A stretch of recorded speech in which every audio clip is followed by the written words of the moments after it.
अस्सलाम वालेकुम स्टूडेंट्स।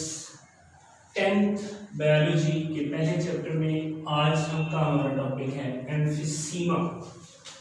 हम रेस्पिरेटरी डिसऑर्डर्स यानी निज़ामी तनफ़्फ़ुस के नकाइस पढ़ रहे हैं और आज का नुक्स या आज की बीमारी जो है वो एम्फीसीमा है।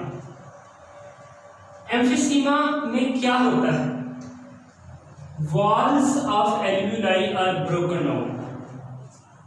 एल्वियोलाई जो छोटी छोटी थैलियां होती हैं फेफड़ों में, जहां पे गैसों का तबादला होता है और जो रेस्पिरेटरी सरफेस प्रोवाइड करती हैं हमारी बॉडी को, वो रेस्पिरेटरी थैलियां टूट फूट का शिकार हो जाती हैं। जरा देखिए, ये बहुत छोटी छोटी एल्वियोलाई हैं जो गुच्छे की शक्ल में है।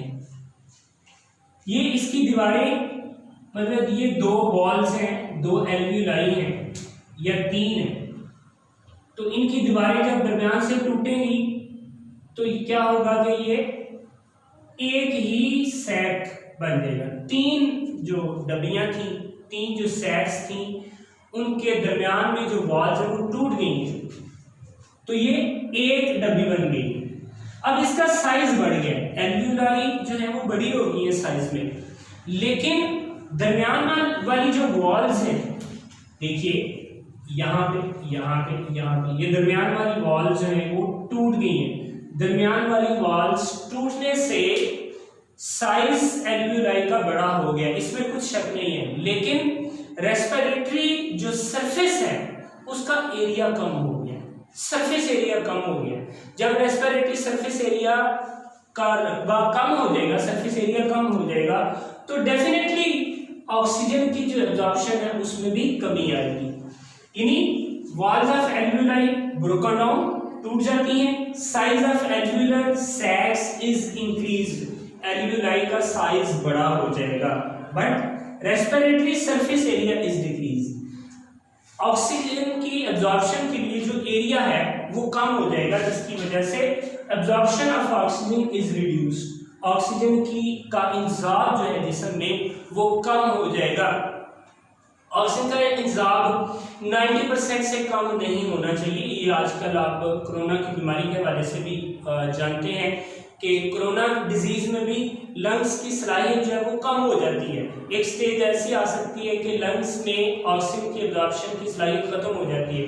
उस सूरत में खून के अंदर, हमारे प्लाज्मा के अंदर ऑक्सीजन की जो नॉर्मल वैल्यू है वो रिड्यूस हो जाती है, कम हो जाती है, जिसकी वजह से एनर्जी पैदा करने के प्रोसेसेस, रेस्पिरेटरी प्रोसेसेस और दूसरे मेटाबॉलिक अमाल जो हैं उसमें बहुत ज़्यादा कॉम्प्लिकेशंस आ जाती हैं। स्किन कलर, जब हमारे जिस्म में ऑक्सीजन की मिकदार नॉर्मल होगी तो ब्लड जो है वो रेड होगा, हमारे खून में सुर्खी नजर आएगी, खून सुर्ख नजर आएगा।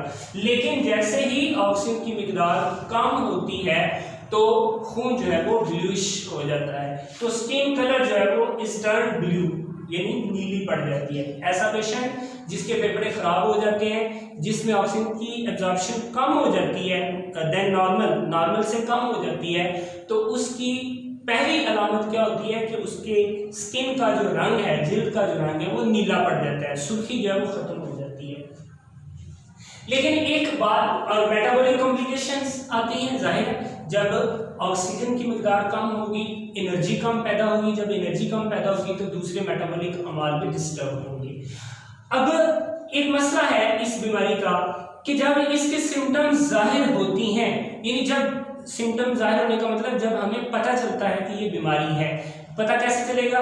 जाहिर स्किन का कलर तब्दील होगा, बहुत ज़्यादा कॉम्प्लिकेशंस आएंगी, जिस्म के अंदर कमज़ोरी फील होगी, तो पता चलेगा कि फेफड़े तो ख़राब हो चुके हैं। तो पता उस वक्त चलता है जब टिश्यूज़ का 50 से 70% हिस्सा जो है वो लास्ट हो चुका होता है। यानी इस बीमारी में जब पेशेंट को पता चलता है उस वक्त तक ऑलमोस्ट फेफड़े जो है वो ख़त्म हो चुके होते हैं, एंड पेशेंट में लीड टू डेथ, और उस सूरत में पेशेंट की मौत वाक़या हो जाती है। हमें अल्लाह ताला ऐसी बीमारियों से महफूज रखे।